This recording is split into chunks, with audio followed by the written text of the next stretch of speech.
I was halfway through recording this particular podcast episode about generic website copy when I had a comfortable realization that I probably should check my own website. And sure enough, the headline at the time read, "Helping you and your users succeed." Now, on the face of it, that doesn't sound terrible. It's positive, it's benefit focused, and it sounds like the kind of thing that a UX consultant should say. But that's the problem. It sounds exactly like what any UX consultant would say, and probably their accountant too, and maybe even the office cleaner. Generic copy is one of the most common problems I encounter doing conversion rate optimization work, and like a doctor who ignores their own symptoms, I've been sitting on a terrible headline that failed every test that I apply to clients' websites. So let's talk about how to spot these problems and how to fix them. When I'm reviewing website copy for clients, I use 3 simple questions to find out whether their claim or their value proposition is doing any real work. First, could this statement apply to any other product or service? A value proposition should be specific enough that it only makes sense in your context. Help you and your users succeed could work just as well for a SaaS website or for a site of a user researcher.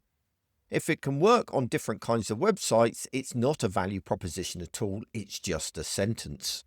Second, could a competitor make this claim? If your direct competitors could copy and paste your headline and it would work just as well for them, then it isn't differentiating you, it's just noise. And finally, would the opposite statement be ridiculous? Now, this is my favorite test because it exposes just how empty many claims can be.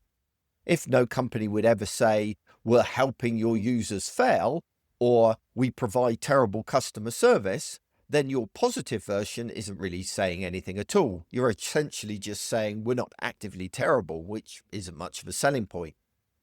So apply all 3 of those questions to my old headline, "Helping you and your users succeed." Could it apply to other services? Absolutely. A web developer, a copywriter, a business coach, all could make the same claim on their own website without raising an eyebrow. Could competitors claim it? Well, every UX consultant on the planet already does this.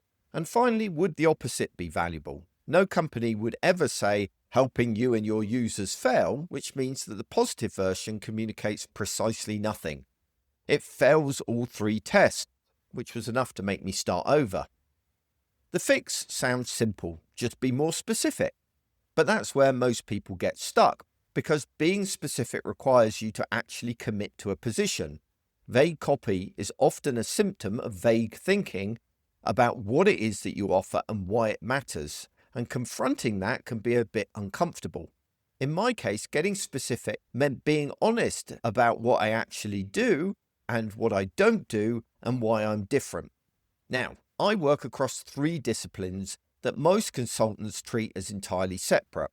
I do conversion rate optimization work, which is about improving customer acquisition. I do UX strategy, which is about improving retention once a customer arrives. And I do design leadership, which is about getting organizational buy-in to implement changes. Most consultants will offer one of these, but not all 3. And so that led me to my new headline, which is, "Your digital funnel leaks in 3 ways. I fix them all." And this passes the first 2 tests cleanly. It couldn't be applied to a web developer or a copywriter, and a pure CRO specialist or a pure UX designer couldn't honestly claim it either. The third test, however, is more nuanced. If you literally flip it, "Your digital funnel works perfectly well and I'll make it worse," it's clearly absurd. But a specialist could legitimately say, "Your funnel leaks in one place and I'll fix that," which would be a valid positioning rather than a ridiculous one. So that's worth being aware of. The third test is good at catching empty aspirational claims, but specific copy can still be outflanked by variations rather than the direct opposite. The real differentiation work happens in tests 1 and 2. Being specific is a strong start, but evidence makes claims even harder to ignore. The more proof you can attach to a statement, the more credible it becomes.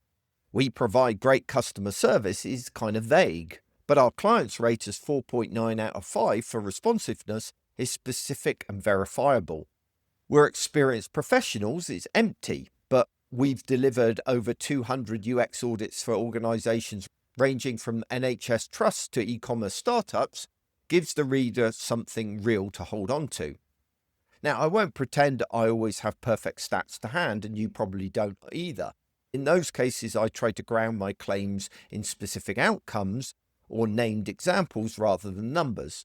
But any evidence is better than a confident assertion with nothing behind it.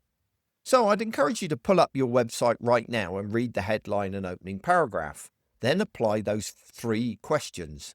If your copy could live comfortably on a competitor's site or would work equally well for a plumber and a UX consultant, it's time to be more specific about what you actually do and who you actually do it for. The good news is that this doesn't have to take as long as you might think, especially if you're working alongside an AI tool.